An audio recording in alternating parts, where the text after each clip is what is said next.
Are you going to New York? Si. Are you taking flight 18? Si.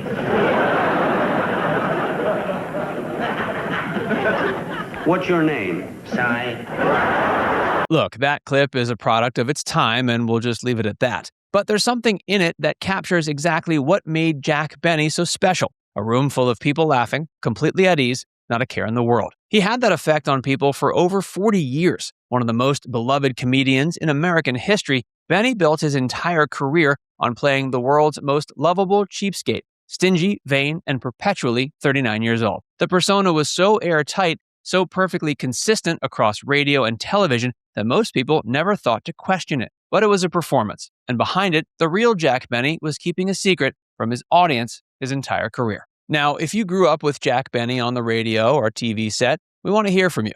Leave a comment below and tell us your earliest memory of the man, because chances are what you thought you knew about him and who he actually was are two very different things.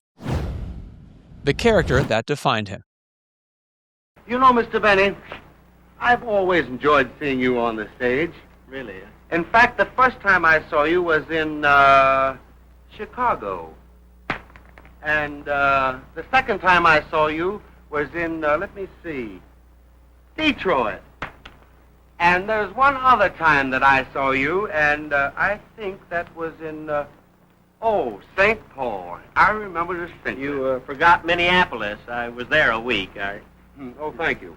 Jack Benny was born Benjamin Kubelsky on February 14, 1894 in Chicago, and grew up in Waukegan, Illinois. His parents were Jewish immigrants, his father having immigrated from what is now Poland, his mother from Lithuania. They gave him a half-size violin for his 6th birthday, and by the time he was 8, he was making trips to Chicago to study at the Chicago Musical College. He showed genuine talent, but hated to practice, dropped out of school in the 9th grade, and eventually started playing in local vaudeville theaters for $7.50 a week. The comedy came almost by accident. While serving in the Navy during World War I, a violin performance got booed by fellow sailors, and Benny improvised his way out of the situation to laughter. He found his footing. By 1921, the violin had become more of a prop than an instrument, and the low-key humor had taken over completely. He tried radio in 1932, almost reluctantly, and his first words on air captured exactly who he was becoming. This is Jack Benny talking. There will be a slight pause while you say, "Who cares?" Nobody said who cares. Instead, he became a star. The art of playing a cheapskate.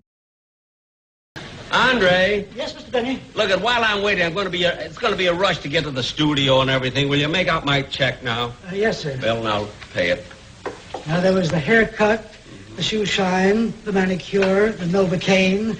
I didn't have the Novocaine. Oh, yeah, yes, sir. Just watch it a little bit there, will you? Just a little more, just here. It'll come to $3.50.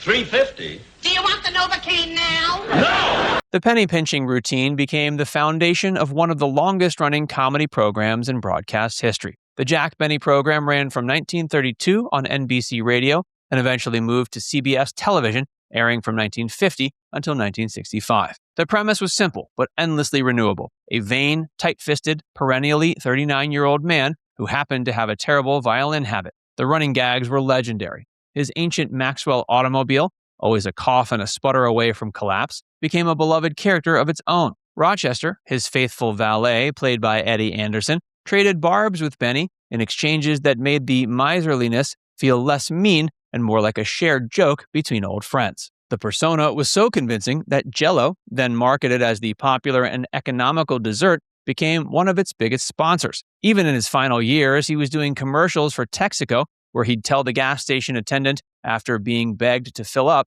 "I'll take a gallon." The audiences ate it up every time. The character and the man had become, in most people's minds, completely indistinguishable. A different man in private. What was your father like as a person? What you saw was what you got. And I think the public's perception of him, which was that this was really a nice man. Yes. In spite of the humor and the cheapskate and all that, he was a nice man. He was. He was the nicest man I ever knew. Truly. Was he a good father?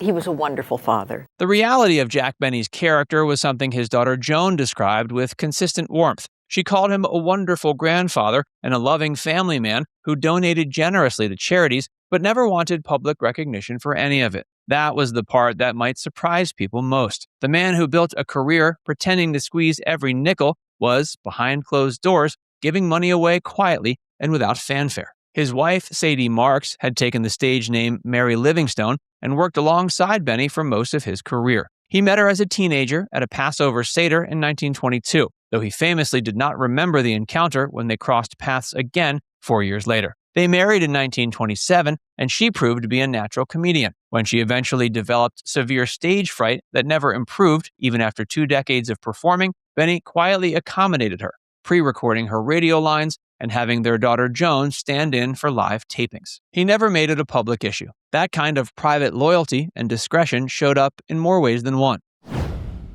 The Waukegan Babies. One of the greatest comedians of the 20th century was honored today in his hometown. In far north suburban Waukegan, they dedicated a statue honoring Jack Benny. The statue is across from Waukegan's historic Genesee Theater. It was paid for with private funds and a state grant. Jack Benny grew up on Genesee Street in Waukegan. Radio historian Chuck Shaden says after Benny found fame and fortune, he never forgot his hometown.